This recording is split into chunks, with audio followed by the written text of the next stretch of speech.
Tu vois, ce qui est intéressant, tu vois, les Rishonim, comme quoi ils ont des postulats et l'homme est chané, c'est-à-dire, la Gemara, je vais expliquer, mais tu ne peux pas me bouger ce postulat.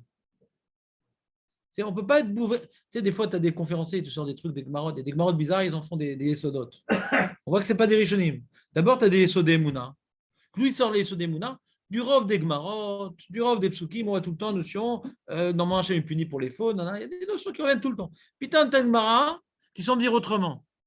Alors tu dis, voilà, ça brise les 200 marottes que j'ai vues, les Midrashim, ou non, il faut l'interpréter à l'Pirov. Alors on m'a dit, non, l'interpréter à l'Pirov, en général, il y a toujours une notion de faute. C'est un autre type de faute, Zahidou, je ne veux pas l'éloigner. Pourquoi dire qu'il y a maintenant une guerre mondiale entre toutes les marottes et celle-là? Ça, c'est le derrière des Rishonim. Et les conférenciers, pas les Talmidei Chachamim, ouais, des mecs, ils ont pris une mara, ils en font toute une histoire. D'accord. Ils aiment bien le chidouche. Ils aiment bien le chidouche. Mais le mec, il va redire de sortir de la conférence avec une idée, mamache, qui va contre 200 midrashim. C'est embêtant. Qu'est-ce que tu fais de tout midrash qui dit non, il faut voter pour, il faut truc. Qu'est-ce que tu fais de tout ça? Ah, mais c'est une barre à me D'accord, mais tu n'as pas que celle-là. Tu as plein. Alors bien tu dis c'est une marloquette à Moraï. Ouais, on est posé comme le Rov, donc pas comme cette mara, mais comme toutes les autres marottes. Ouais. Ou bien tu dis non, là, ça se rapproche. C'est ce qui fait le Ramban, ça se rapproche. Comment on arrange? Alors on va. Je suis prêt à être dorek la Gemara. Comme on fait dans la Hara des fois. Tu as deux marottes qui sont triées. Je vais faire un dorek pour qu'il y ait une synthèse. Alors Ramban, il fait pareil. Je vais faire un dorek dans la Gemara, mais pour ne pas être Rolex sur toutes les autres marottes. C'est même le même truc. Les Gdolé adorent, ils viennent maintenant te mettre de l'ordre. Le Ramban, te mettre de l'ordre. Passe, je m'arrête sur cette mara et j'oublie tout ce qu'il y a autour et je t'explique dans les mots cette mara. C'est comme dans la lara. Tu vas expliquer une mara dans les mots, ça sort une lara de fou. Quand tu fais une synthèse, alors ça limite un peu les dégâts. Dans la Shabbat, on voit ça dans tout, on voit ça. Ouais. Alors là, ceci, dans les sugotes d'Ashkafot, alors on peut s'arrêter cette mara et oublier tout le reste. C'est embêtant. Très embêtant. Alors le Tania, il a fait une synthèse de Chassidout aussi. Pas qu'on devient fou sur une idée, donc il essaie de parler de tout.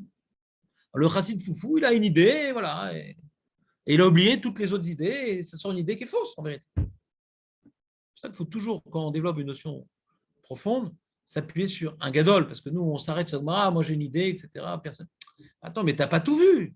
Il faut toujours. Moi, quand je dis un chidouche, c'est de trouver une source dans les gdolim, parce que comme je n'ai pas tout vu, si mon chidouche qui rentre bien dans la Gemara, il a été dit par personne, il y a tellement de barottes qui se posent qu'on n'a pas voulu dire ça ici.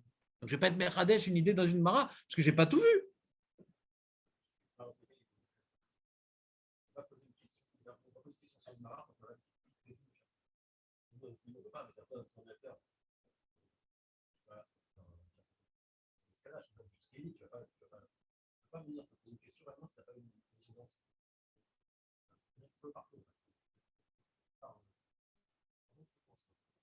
Ouais.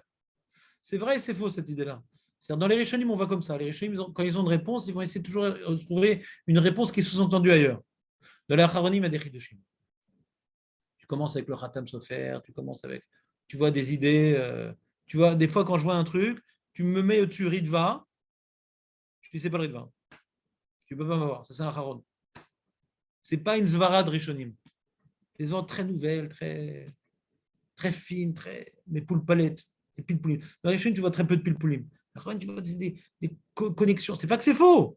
Il y a un redouche de Torah Acharonim. Hein, mais dans Torah Acharonim, on voit des idées qu'on a du mal à retrouver sous cette forme-là dans le chasse. Les Rishonim sont toujours, il dit un tirouz, Kemo Sherainu Shama. Alors, c'est pas exactement la même chose, mais on peut dire que c'est sous-entendu là-bas. Chaque fois, ils cherchent à trouver dans un tirouz une mara qui semble être proche de l'idée qu'on est en train de dire.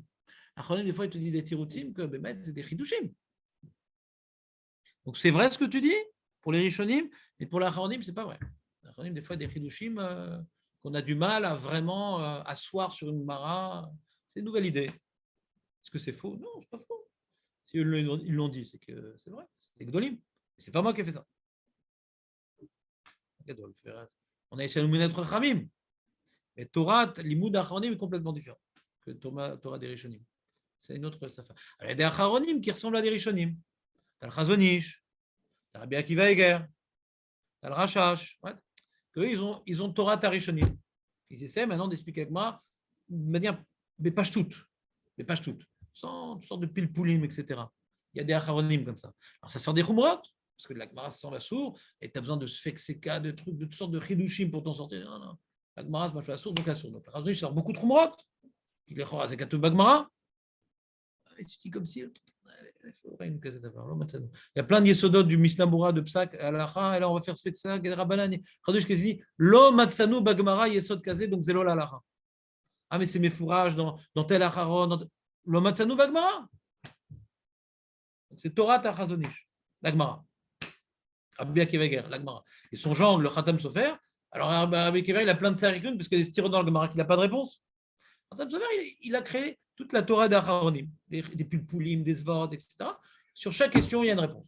Il n'y a pas de sarikun. N. Psak alacha. Il faut arriver à un psak. Avec des chidushim, des trucs. Donc tu vois, c'est les deux chitotes opposés, c'est Rabbi Akiva et ce genre.